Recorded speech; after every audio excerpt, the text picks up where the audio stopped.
Hi everyone, my name is Taylor St. Germain with ITR Economics. Welcome to this edition of TrendsTalk. We at ITR are your apolitical and unbiased source of economic intelligence. And today I wanted to talk about a headline that's been out there in the media related to the consumer. Most of the articles are highlighting that consumer sentiment is weak.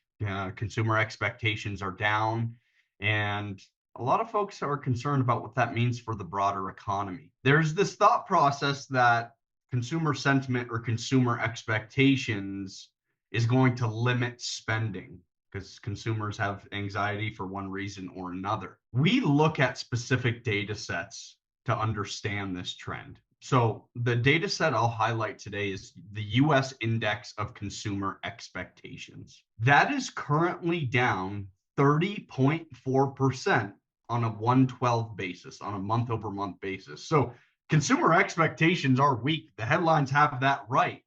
But what does that mean for the broader economy? Well, if you correlate the US Index of Consumer Expectations to US total retail sales, you find that there's very little correlation between the two. And I think that's what's being confused out there in the media, is that consumer expectations really doesn't mean much in terms of the predictability of our spending habits from a retail sales perspective. Retail sales, as we're sitting here today, is still up 3.2% year over year. There really is no correlation between consumer expectations and retail sales. So as an economist, when I see consumer expectations down, I'm not as worried about what that means for overall consumer spending or overall retail sales. Now, consumer expectations do have an impact on one aspect of the economy.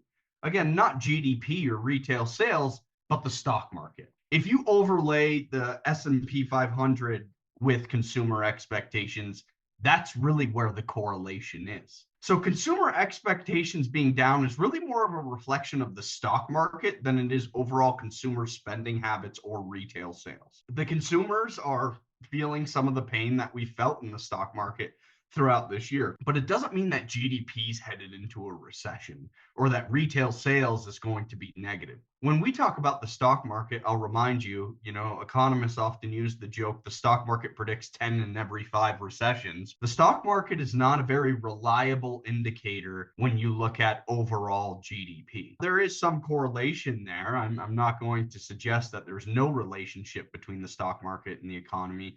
But there's times, like we saw in the first quarter of 2022, when the stock market goes into a correction and GDP continues to grow. So be very careful about using these headlines, as we all know, to understand the broader economy, but especially that consumer expectation relationship. So even though consumer expectations are down, ITR is not forecasting a recession.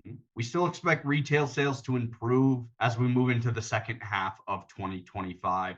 And I hope that gives you all some comfort that the economy is still on healthy footing, and the trajectory for this improvement in the second half of this year is still very much on track. I know everyone's staring at their 401ks lately, and it's been a tumultuous time. But when we look at the broader outlook, when we look at the broader economy, there's a lot of growth out there that we should be preparing for as we move later into this year and still into 2026. So I hope that helps clear up some of the noise out there. We'll continue to watch the state of the consumer. It's certainly important, but just be very careful about correlating some of these headlines with the broader economy. And that's where I'll come in and continue to weed through some of this noise and provide you with confidence as we move into the future.